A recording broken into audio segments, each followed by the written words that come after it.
Exercise 2.9 ninth question. X plus 12 by x plus 1 whole square into x minus 2. So you can see the first term in the denominator we are having square. So it has to be split into two fractions. First time I have to write it as a by x plus 1. The next time I should write it as b by x plus 1 whole square. So if you have powers, we have to split it according to the powers. Here 2 means two terms. First time I have to write a by x plus 1. Next time I have to increase the power and write b by x plus 1 whole square. Till this power and this power gets the same, I have to keep on splitting. Now we have to see about the next term. So this I can write it as c by x minus 2. Now I have to take LCM for the right hand side. So the left hand side, let me write as it is. X plus 12 by x plus 1 whole square into x minus 2. Now let me take the LCM. So I will have the LCM as x plus 1 whole square into x minus 2. Actually the LCM will be equal to what is the denominator in the given question. Here what we have the denominator, the same thing only we'll have here as LCM. Now when we take the LCM, we have to do the next steps very carefully. Under A we are having only x plus 1. But our LCM is x plus 1 whole square into x minus 2. That means A should be multiplied by one more x plus 1. Because x plus 1 whole square is there means one more x plus 1 I need. Also I should multiply with x minus 2. So A should be multiplied by x plus 1 and x minus 2. Now let us see B. Under B we are having x plus 1 whole square. So we need one x minus 2 because LCM is x plus 1 whole square into x minus 2 means this should be multiplied by x minus 2. Now coming to the C. Under C x minus 2 is there. What is not there is x plus 1 whole square. So C should be multiplied by x plus 1 whole square. After we write this particular step, we can forget about the denominator. Both the sides denominators are same. So let me reduce the denominator on both the sides. Now I have to find out the value of ABC. So I have to think what values I have to put. So let me put x is equal to, the first bracket I have x plus 1.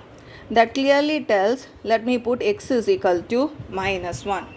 Because if I put minus 1 here, minus 1 plus 1 will become 0. So let me put x is equal to minus 1 in all the places wherever we have x, both in LHS as well as RHS. So if I put here minus 1, I have minus 1 plus 12. Coming to the right hand side, if I put here minus 1 plus 1 is 0. So this term will become 0. Now let me go to the second term. In the place of x, I am going to put minus 1. So minus 1 minus 2.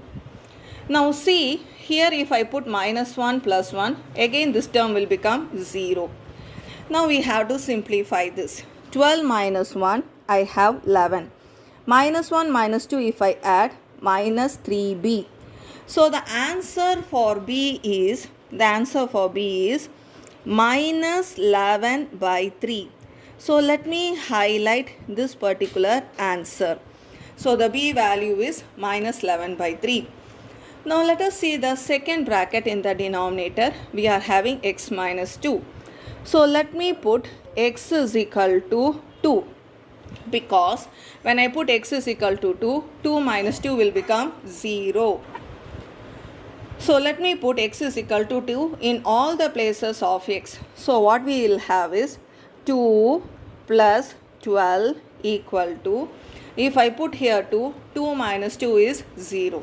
If I put here 2, this term also will become 0. So let me go to the last term. C into, in the place of x, 2. So 2 plus 1 whole square. 2 plus 12 is 14. 14 is equal to 2 plus 1 3, 3 whole square. I can write this side 9c.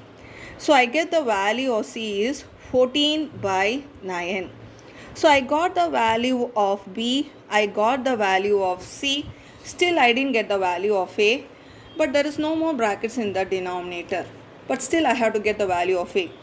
So such a situation, the most easy thing is compare coefficient of